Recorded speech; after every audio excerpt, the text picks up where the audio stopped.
Amém, que bom. Você sabe que Deus ama você? Graças a Deus, porque há muitos que não sabem que Deus os ama. Há muitas pessoas que acham que Deus está esperando a primeira oportunidade para errar, para punir. Não, Deus nos fez, meus queridos, porque Deus nos ama. E a coisa mais linda da vida é saber que somos amados por Deus. Aí você diz, essa é fácil, pastor. Essa eu tiro de letra. Vamos à segunda pergunta, vou ver se é fácil mesmo daqui um pouquinho. A segunda pergunta é a pergunta, você ama Deus? Quando Pedro peca, nega Jesus, faz isso 3 vezes, de forma sistemática, Jesus o encontra na beira do lago de Genezaré, e Jesus pergunta a Pedro 3 vezes a mesma coisa. Pedro, tu me amas? Porque o que importa para Jesus não é qualquer outra coisa, a não ser essa. Como é que estão os teus afetos em relação a mim? Talvez você pense que a segunda seja mais difícil de você responder positivamente, que a primeira você leva de letra, que você sabe que Deus ama. Será que você realmente sabe que Deus ama você? Deixa eu considerar com você aqui o seguinte. Quando as coisas vão mal para você, quem é a primeira pessoa a quem você acusa? Lamentavelmente é Deus. Primeira coisa que nós fazemos quando as coisas vão mal, quando as coisas não estão do jeito que a gente esperava, a gente começa a culpar a Deus. Ora, meus queridos irmãos, considere o povo de Israel. Deus mandou Moisés ir lá buscar o povo que estava debaixo de um chicote pesado de Faraó. 430 anos de opressão. Os filhos deles estavam sendo assassinados porque Faraó não queria que homens judeus nascessem mais no Egito. Deus envia Moisés dizendo para Moisés o seguinte: Moisés, eu ouvi a aflição daquele povo, eu sei o grande sofrimento daquele povo, vai lá em meu nome e liberta esse povo. E Deus começa a fazer grandes feitos na vida daquele povo. 10 sinais e maravilhas acontecem ainda quando eles estão no Egito. Deus faz toda a manifestação da sua bondade e do seu poder. Como se não bastasse, eles atravessam o mar vermelho a pé enxuto. Deus disse a Moisés, Moisés, toque aqui nesse mar, e quando ele toca com a vara, o mar se abre de uma forma prodigiosa, sobrenatural. Ora, meus amados irmãos, a gente diz, se eu visse esses milagres todos, eu creria. Sabe o que acontece? Logo depois, o povo bate no meio do deserto, e eles vão ter que parar ali num lugarzinho chamado Refidim.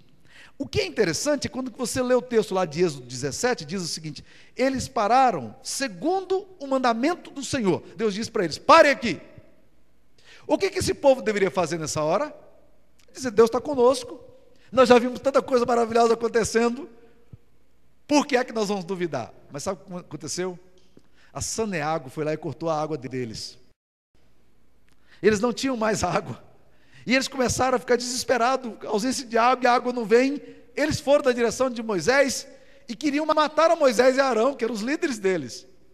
E a Bíblia nos diz que o povo começou a murmurar naquele momento. Começou a reclamar de Deus. E sabe o que aconteceu naquela hora? Moisés vira para aquele povo e diz assim: as vossas murmurações são contra o Senhor. Vocês estão murmurando é contra Deus. Sabe o que significa essa murmuração de vocês? Significa o desprazer que a gente tem em relação às coisas de Deus e aquilo que Deus é. Só tem 2 formas de você se relacionar com Deus. Ou você se relaciona com gratidão, entendendo que Deus tem feito todas as coisas para a sua vida, e agora você reconhece o amor de Deus para você e agradece. Ou você se relaciona com Deus com murmuração, com maledicência, com reclamação. Em qual lugar que você está vivendo? Você é uma pessoa que se agrada do que Deus tem feito por você? De coração mesmo? Você está feliz com o que Deus tem feito na sua vida? Aí você diz, sim, será que realmente você está fazendo isso? Você tem dado gratidão, você tem agradecido a Deus por tudo que Deus tem feito na sua vida? Muitas vezes a resposta é não, meus queridos. Nós não gostamos de Deus, nós não gostamos daquilo que Deus nos dá, nós não gostamos dos limites que Deus impõe para a nossa vida, e nós começamos a ficar irritados com Deus, a xingar a Deus, a reclamar de Deus, e diz, agora vou largar. Muitas pessoas abandonam a Deus na primeira circunstância adversa que tem que enfrentar. Abandona a Deus, não creem mais. O que a Bíblia está dizendo? Agrada-te de Deus. Ah, pastor, então o negócio é bem mais complicado. Eu preciso sentir prazer em Deus, naquilo que Ele está fazendo. Vamos lembrar um outro personagem da Bíblia? Jonas. Jonas, um profeta de Deus. Infere-se que esse homem tem um relacionamento muito de amor com Deus. Mas você vai ler o livro de Jonas, você vai entender que não é bem assim, não. Ele tem sérios problemas com o caráter de Deus. A Bíblia nos conta que quando ele foi mandado à cidade de Nínive para pregar, ele faz tudo o contrário do que Deus manda. E no final, irritado, Deus vem para conversar com Jonas. E Deus faz uma pergunta no capítulo 4, versículo 4, e no capítulo 4, versículo 9 de Jonas, a mesma pergunta.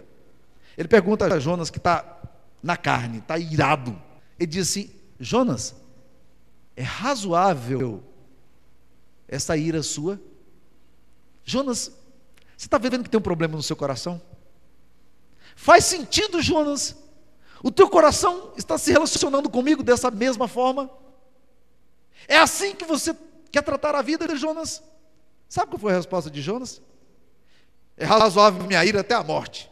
Eu tenho toda a razão de estar assim. O Senhor não faz as coisas do jeito que eu gosto. O Senhor faz as coisas do jeito que o Senhor quer. E o Senhor quer que eu fique feliz por o Senhor fazer do jeito que o Senhor quer. Eu não gosto do jeitão do Senhor, Deus. Sabe de uma coisa? Não foi isso que te disse, ainda estando em Israel, quando o Senhor me mandou para Nínive? Por isso me adiantei fugindo para Tarsis. E sabe qual era a birra de Jonas?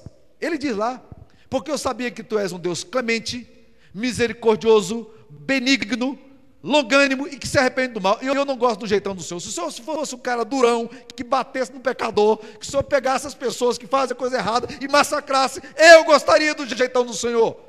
Mas sabe, Deus, a minha ira tem razão, a minha amargura tem lógica. Eu vivo esse inferno no meu coração, sabe por quê? Por causa do Senhor. É porque o Senhor está fazendo essas coisas comigo que eu estou nessa desgraça. Eu odeio o Senhor. Ora, meus queridos irmãos, quem está falando isso é um profeta. E eu sei que no coração de gente civilizada e bonita como vocês, está lá no coração de vocês muitas vezes a enorme briga com Deus, a enorme insatisfação com Deus, achando que Deus lhe deve alguma coisa, que Deus lhe deve dar o que Ele não te deu, que Deus não podia ter deixado você passar pelas experiências de perda e sofrimento que você passou. E aí o texto da palavra de Deus vem e diz: agrada-te do Senhor. É ruim. Eu não gosto de Deus. Eu vivo com Deus aos trancos e barrancos. Eu até faço o que Deus manda, mas eu detesto a Deus. Eu venho à igreja, mas eu não gosto de Deus. Eu leio a Bíblia, mas eu tenho raiva de Deus. Eu prego, mas eu odeio a Deus. Porque Deus é o responsável pela desgraça da minha existência e da forma como eu vivo. O texto vem dizer: agrada-te do Senhor.